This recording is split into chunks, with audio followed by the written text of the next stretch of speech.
por ser um desenhador graças à Guerra Colonial. O meu pai foi capitão miliciano na frente norte da guerra em Moçambique e trocava aerogramas, que eram as cartas inventadas pelo regime na época, e meu pai enviava-me cartas com desenhos para eu pintar. Depois eu voltava a enviar a mesma carta já pintada por mim, e depois o processo foi evoluindo em desenhos que eu faria, depois o meu pai pintava. Ou seja, o meu pai, estando na guerra e estando na incerteza de sobreviver, comunicava diariamente comigo, oferecendo-me a desenhar. Eu continuei a fazer desenhos até chegar às Belas Artes, e quando eu cheguei às Belas Artes nos anos 90, eu não sabia muito bem ainda o que fazer, não me passava pela cabeça ser ilustrador, ou mesmo autor de banda desenhada profissional, ou cartunista, ou que fosse pintar murais na cidade de Lisboa, se não me passava pela cabeça. Passava-me sim pela cabeça, se calhar fazer design gráfico, ou então trabalhar em ilustração para a publicidade. Na altura havia o boom das agências publicitárias, e nos meados dos anos 90 a nossa imprensa nacional começou a substituir as fotografias pela ilustração editorial. A isso eu junto também não apenas o facto de eu desenhar muito, mas também o facto o acaso e a sorte. É muito importante, é muito interessante nós respeitarmos o acaso e a sorte que nos surge naturalmente. E às vezes nós não somos muito vigilantes em relação aos acasos e às sortes que nós temos. E às vezes não acarinhamos bem esse tipo de fenómenos. Eu gosto de os acarinhar e gosto de acreditar que amanhã poderá acontecer uma coisa melhor do que aconteceu hoje.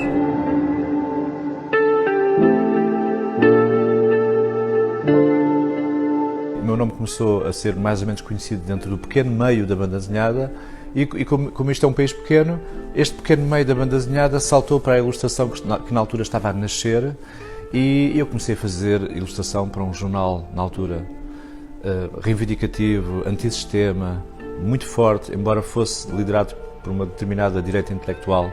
Era um jornal, de certa forma, de esquerda, combativo, que era o Independente. A minha escola foi o Jornal Independente, em simultâneo com um jornal satírico chamado Fiel Inimigo, que era um jornal satírico muito à semelhança de Charlie Hebdo e de Canard Enchaîné, e do jornal Bijenal, também, já antigo. E, curiosamente, passado anos, décadas, estou neste momento a trabalhar também num jornal satírico com um nome muito semelhante, o Inimigo Público, onde publico diariamente, publico todas as sextas-feiras, um cartoon na capa do suplemento do Público.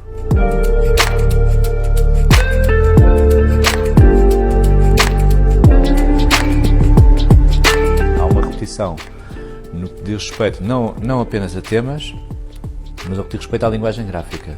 Essa repetição, eu acho que é necessária para nós criarmos uma identidade própria e para sermos reconhecidos numa fração de segundos. E no meu caso específico, a minha identidade própria vai muito às cores. Eu procuro usar cores primárias, elétricas, flashantes, mas andam todas no mesmo grupo, mas que fazem com que mais rapidamente as pessoas, e até mesmo o leigo, identifica o meu desenho através das cores do que necessariamente na assinatura. A minha linguagem gráfica não deixa de ser uma linguagem gráfica muito dentro do contexto satírico e também dentro do contexto da provocação. O meu trabalho não procura infligir dor, ou não procura provocar o outro de forma gratuita, mas provocar sempre, porque se eu não atingir alguém, então é porque aquele cartoon não funcionou.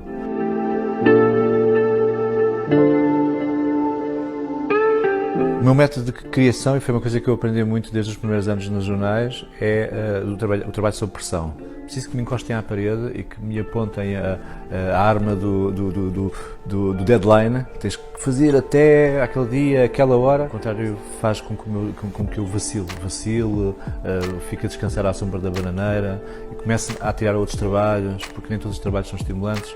No entanto, é importante dizer que eu só aceito trabalhos que me agradam mesmo. Eu não faço nada, mas absolutamente nada onde não me revelo, ou não me reconheço, ou não me reconheço naquele trabalho, ou então coisas que vão contra os meus valores. Por isso é que daí que eu faço muito pouco trabalho fora do contexto autoral. Por vezes surgem trabalhos para publicidade e eu só os aceito se eles de certa forma tiverem alguma coisa que tenha a ver com um bocadinho com o trabalho autoral.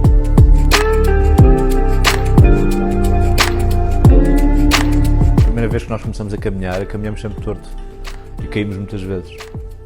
Portanto, eu acho que é muito importante que no início de carreira nós façamos tudo mesmo. É muito importante que os jovens tenham a experiência da negação, a experiência do erro, a experiência do choque frontal com o cliente, a experiência do cliente insuportável, a experiência dos prazos que não se conseguem cumprir. Isso é mesmo muito importante. Isso é uma escola.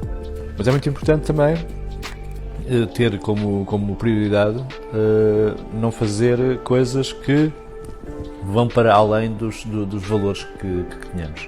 Nós não podemos estar a vender a nossa alma quando trabalhamos. E isso tem que ser logo desde o início da carreira.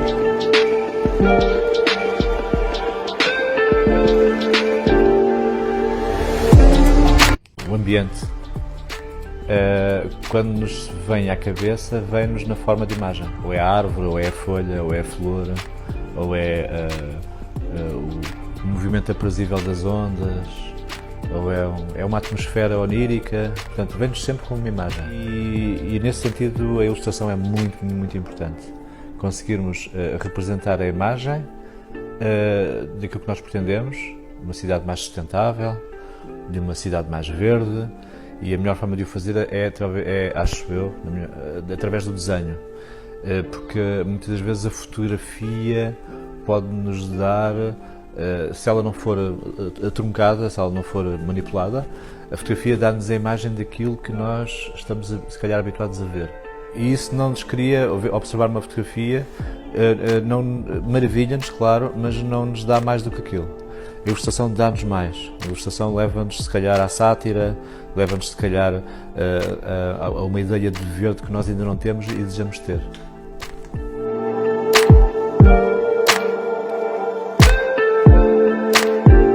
A nova geração em geral, as crianças de hoje ou os jovens de hoje têm um pensamento de futuro, têm uma ideia de futuro diferente da minha geração. Na minha geração nós tínhamos uma forma de pensar assim um bocadinho, se calhar, demasiado absoluta, demasiado exata. Sabíamos, já tínhamos mais ou menos a certeza que as coisas iam correr bem, íamos fazer coisas. Um país pequeno, poucas pessoas, muitos sonhos, pequenas áreas de trabalho interessantes que estavam a surgir à época. Hoje acontece o contrário. A parte dos jovens não têm grandes expectativas de trabalho, estão um bocadinho assustados, não têm grandes certezas. Mas há uma certeza que eles têm, há uma coisa fantástica, que é, eles aspiram a um mundo melhor, aspiram num mundo verde, um mundo sustentável. Têm preocupações de género também, procuram não afligir dor nos outros também, são contra as guerras. Eu acho que esta geração, a nova geração, a geração do futuro, assemelha-se muito, se calhar, àquela geração dos anos 50, 60, do pós-guerra, depois do Flower Power e do amor livre, que era uma coisa que na minha geração repudiávamos um bocado, porque a nossa geração era mais a geração do punk, e esta geração nova parece-me ser uma geração do sorriso aberto, do abraço, do amor, do poliamor também, não é? Portanto, eu acho que é uma geração que tem tudo para vencer, porque é uma geração que pensa positivo.